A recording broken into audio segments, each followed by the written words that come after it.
नमस्कार मित्रों, आपके अपने YouTube चैनल में आपका स्वागत है। आज की जो कहानी है ये बड़ी ज्ञानवर्धक है। इसका नाम है पाप की गठरी। पाप हर इंसान करता है। ऐसा इस संसार में कोई भी व्यक्ति नहीं है जो पाप नहीं करता हो। लेकिन पाप की गठरी किसके सर पे रखी जाती है? कौन है वो व्यक्ति जिसके सर पे पाप की गठरी रखी जाती है और वो संसार का सबसे बड़ा पापी होता है? आज की कहानी में आप इसको जानेंगे।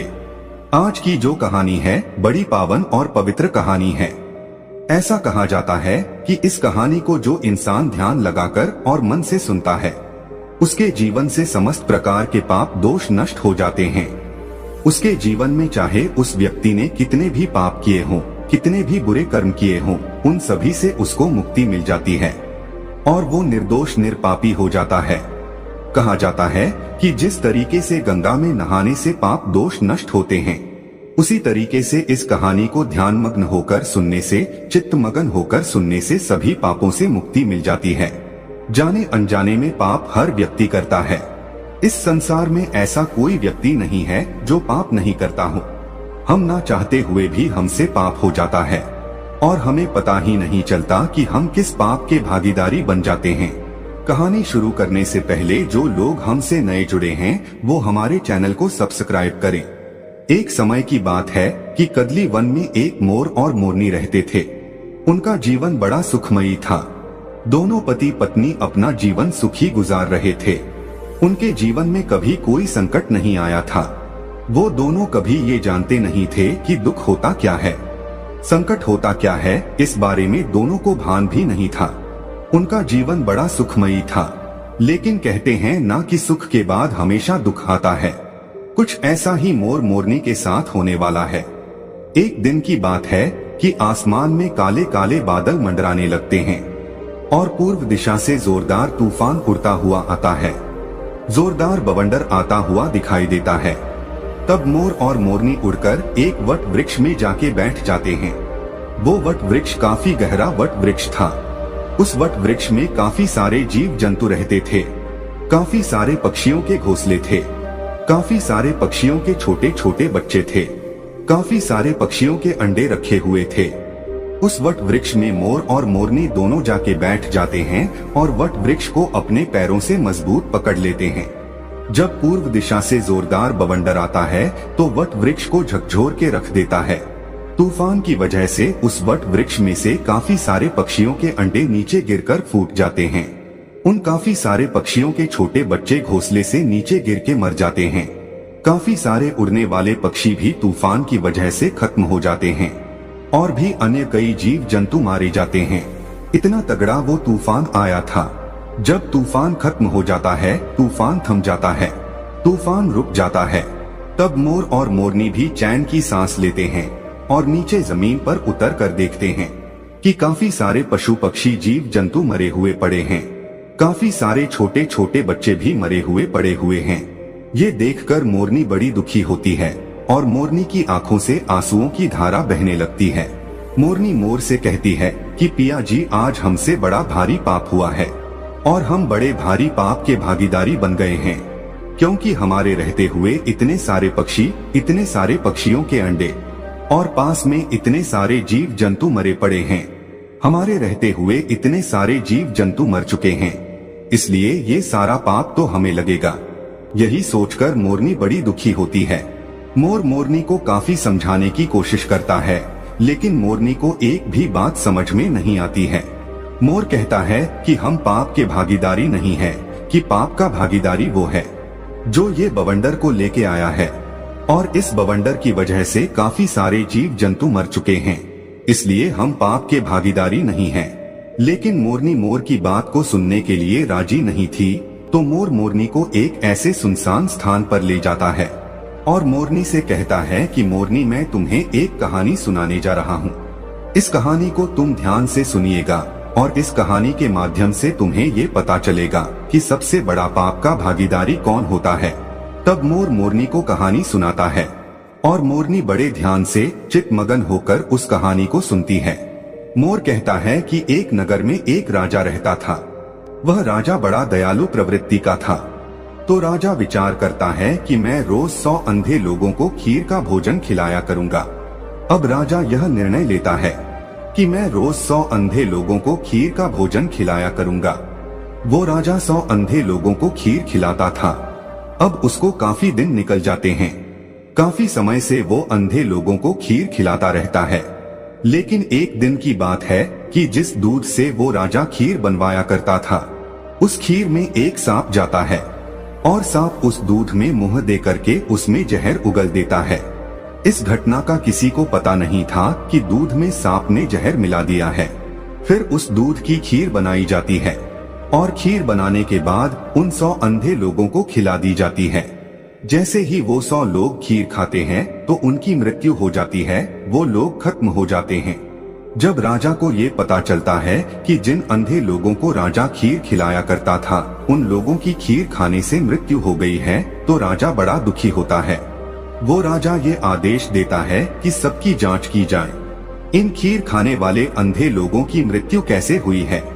अब राजा के सैनिक ये जांच करते हैं तो जांच में ये पाते हैं कि सांप का विष मिल जाने से इन लोगों की मृत्यु हुई है।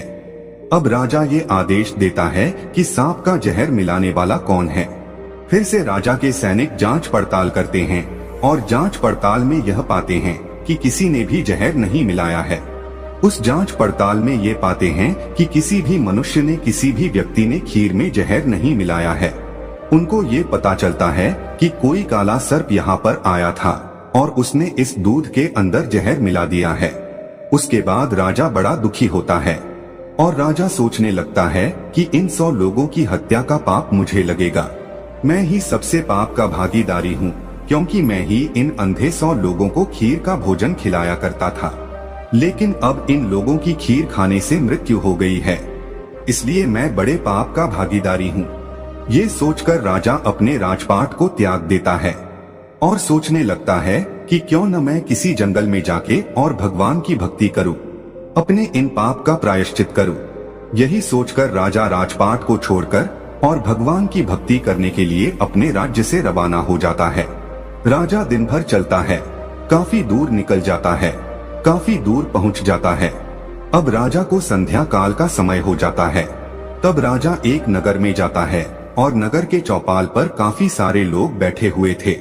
उन लोगों से जाके वो राजा पूछता है कि भाई, इस नगर में कोई ऐसा व्यक्ति है जो भगवान की भक्ति करता हो, ईश्वर पे विश्वास रखता हो?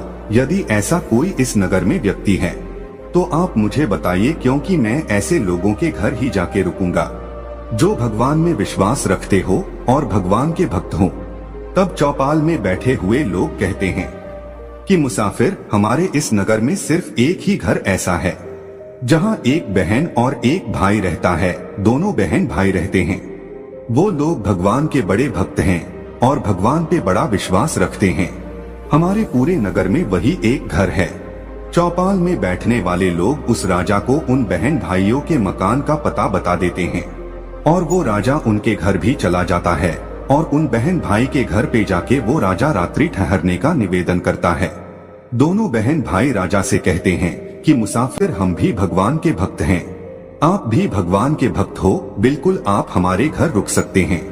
वो राजा दोनों बहन भाई के घर वहाँ पे रुक जाता है। जब सुबह का वक्त होता है तो राजा अपने बिस्तर से खड़ा होता है तो राजा देखता है कि उस घर में रहने वाली जो बहन थी वो भगवान के मंदिर में बैठी हुई है और ध्यान मग्न है। उस लड़की का रोज का ही नियम था कि सूर्य उदय होने से पहले वो अपनी पाठ पूजा संपन्न कर लेती थी और जल्दी भोजन बना के अपने भैया को खिलाकर और काम करने के लिए भेज देती थी। लेकिन उस दिन वो लड़की काफी समय तक ध्यान में मगन थी। वो लड़की अपनी ध्यान साधना तोड़ने का नाम नहीं ले रही थी। काफी समय निकल जाता है, सूर्य सर पे आ जाता है, तब वो लड़की अपनी पूजा से उठती है। जैसे वो लड़की पूजा से उठती है तो उसका भाई उससे कहता है कि बहना, आज तुमने पूजा में बड़ा टाइम लगा दिया है, मुझे काम पे जाना था, मैं भी काम पे नहीं जा पाया और हमारे घर पे ये मुसाफिर है, ये भी भोजन करके कहीं दूर जाते, लेकिन तुमने अपनी पूजा पाठ में बहुत समय लगा दिया है। वो लड़की अपने भाई से कहती है कि भैया, मैं धर्मराज के दरबार में थी और धर्मराज किसी ऐसे व्यक्ति का फैसला करने वाले थे उस फैसले को सुनने के लिए मैं काफी लेट हो गई। तब उस लड़की का भाई कहता है कि ऐसा क्या देख लिया तुमने धर्मराज के दरबार में, जिसके कारण तुम इतनी लेट हो गई। तब वो लड़की कहती कि भैया, एक नगर का राजा 100 अंधे लोगों को खीर खिलाया करता था, और वो खीर बनाने वाले दूध में एक दिन एक काले सांप ने जहर मिला दिया, विष मिला दिया, और जब उस दूध की खीर बनी और उन 100 अंधे लोगों ने उस खीर को ग्रहण किया तो उन सब अंधे लोगों की मृत्यु हो गई। अब धर्मराज ये फैसला करने वाले थे कि पाप का भागीदारी कौन है, वो राजा है या वो नाग जिसने दूध में विष मिला दिया था, या फिर वो लोग हैं जो रसोई में काम कर रहे थे, जिन्होंने दूध को उघाड़ा छोड़ दिया था, दूध पे ढक्कन नहीं रखा था। अब इन 3 लोग का धर्मराज फैसला करने वाले थे कि पाप का भागीदारी कौन है। तीनों ही बराबर के दोषी हैं, तो पाप का भागीदारी आखिर कौन है, राजा है या सांप है या रसोइया। इसी फैसले को सुनने के कारण मैं लेट हो गई थी। उस लड़की की इस बात को वो राजा भी सुन रहा था। जब राजा ने इस बात को सुना तो राजा अपनी बात को सुनकर और बड़ा चकित होता है। राजा सोचने लगता है कि ये सारी घटना मेरी है। तब राजा इस बात को और जानने का इच्छुक होता है, और वो राजा उस लड़की के पास जाता है और उस लड़की से कहता है कि बेटा, क्या फैसला हुआ, आखिर कौन है पाप का भागीदारी। राजा इस बात को उस लड़की से पूछता है तो लड़की कहती है कि आज कोई फैसला नहीं हो पाया है, फैसला कल होगा, कल इसका फैसला होगा कि पाप का भागीदारी कौन है। अब राजा उन दोनों बहन भाइयों से कहता है, क्या मैं एक दिन और आपके घर रुक सकता हूँ। इस बात को सुनकर दोनों बहन भाई हंसी खुशी उसको रुकने के लिए कहते हैं कि मुसाफिर, आप हमारे मेहमान हैं, आप जितने दिन चाहे उतने दिन हमारे घर में रुक सकते हैं। वो राजा इसलिए रुकता है कि दूसरे दिन वो जानना चाहता था कि फैसला क्या आता है, कौन है पाप का भागीदारी, राजा है या सांप है या रसोइया है। इसी बात को जानने के इच्छुक राजा दोनों बहन भाइयों के घर भी रुक जाता है। उधर चौपाल पे रहने वाले जो लोग थे, चौपाल पे बैठने वाले जो लोग थे, वो लोग बातें करते हैं और वो लोग कहते हैं कि कल जो मुसाफिर इन दोनों बहन भाई के घर पे आया था, ये मुसाफिर कुछ ठीक नहीं लगता है। सुंदर लड़की को देखकर और ये मुसाफिर यहाँ पे ठहर गया है। कल तो ये मुसाफिर कह रहा था कि एक रात रुकेगा, लेकिन ये अब दूसरी रात भी अभी रुकना है। लगता है ये मुसाफिर इस लड़की को लेके जाएगा, लगता है ये मुसाफिर इस लड़की की इज्जत लेके जाएगा, लगता है ये मुसाफिर इस लड़की को लेके भाग जाएगा। इस तरह की बातें चौपाल पे बैठने वाले लोग करते हैं। चौपाल पे बैठने वाले लोगों की इन बातों को वो राजा भी सुन लेता है, लेकिन राजा उनको कोई जवाब नहीं देता है। राजा बिल्कुल मौन रहता है कि राजा को सिर्फ यही जानना था कि पाप का भागीदारी कौन है। जैसे ही दूसरा दिन होता है, वो लड़की ब्रह्मा मुहूर्त में ही पूजा में बैठ जाती है और ध्यान में मगन होके ध्यान करती रहती है। लेकिन उस दिन वो लड़की बड़ी जल्दी अपनी पूजा से उठ जाती है। जैसे ही वो लड़की अपनी पूजा से उठती है तो वो राजा उस लड़की के पास जाता है और कहता है कि बेटा, क्या फैसला हुआ, कौन है पाप का भागीदारी, राजा है या सांप है या रसोइया है। जब वो लड़की कहती है कि मुसाफिर, तीनों में से कोई पाप का भागीदारी नहीं है, पाप का भागीदारी तो वो लोग हैं जो चौपाल में बैठ करके बात कर रहे हैं। वो लड़की कहती है कि मुसाफिर, धर्मराज के दरबार में आज ये फैसला हुआ है कि सबसे पहले जो पाप के भागीदारी था वो सांप था, लेकिन सांप अपनी भूख शांत करने के लिए उसने दूध में मुख दिया था और दूध पीने के बाद वो वहाँ से चला गया। अब इसमें सांप का कोई दोष नहीं था, क्योंकि भूखे को भोजन बहुत जरूरी होता है, इसलिए सांप का कोई दोष नहीं था, तो सांप का पाप माफ कर दिया जाता है। उसके बाद नंबर आता है राजा का, क्योंकि राजा ही खीर बनवाया करता था, इसलिए दूसरा नंबर राजा का आता है। लेकिन राजा भी स्वयं अपने हाथों से काम नहीं कर रहा था, राजा भी दूसरे लोगों को पैसे देकर उस कार्य को करवाता था। परमार्थ का काम राजा कर रहा था, इसलिए राजा को भी निर्दोष घोषित किया गया है। राजा भी पाप का भागीदारी नहीं है। तीसरा नंबर आता है रसोइयों का। रसोइयों को भी पाप का भागीदारी नहीं बनाया गया है। फिर से राजा पूछता है, तो फिर पाप का भागीदारी बना कौन? लड़की कहती है कि सबसे बड़ी पाप के भागीदारी वो लोग हैं जो चौपाल पर बैठकर और उस राजा की निंदा कर रहे हैं, उस राजा को खरी खोटी सुना रहे हैं, भला बुरा कह रहे हैं, अपने घर का अनाज खाकर दूसरे की निंदा कर रहे हैं। वो लोग सबसे बड़े पाप के भागीदारी हैं। जो चौपाल में बैठकर वो लोग उस मुसाफिर के बारे में कह रहे थे कि मुसाफिर सुंदर लड़की को देखकर और इस घर में रुक गया है और इस लड़की को लेके भागेगा, इस लड़की की इज्जत लेके जाएगा, उन लोगों को सबसे बड़ा पाप का भागीदारी बताया गया है।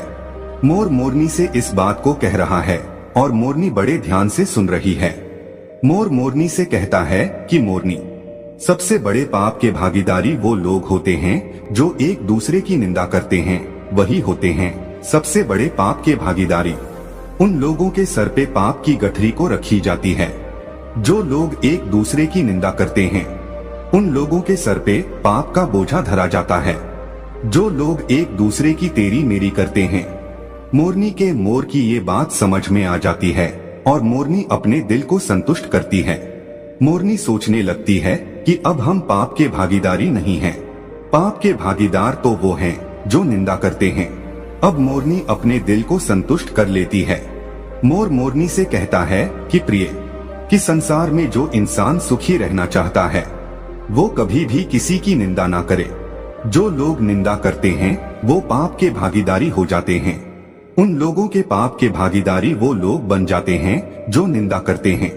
उन लोगों का सारा पाप उनके सर मढ़ दिया जाता है जो लोग निंदा करते हैं।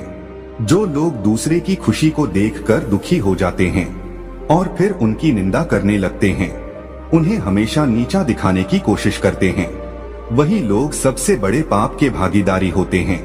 दोस्तों, ये कहानी यहाँ पर खत्म होती है।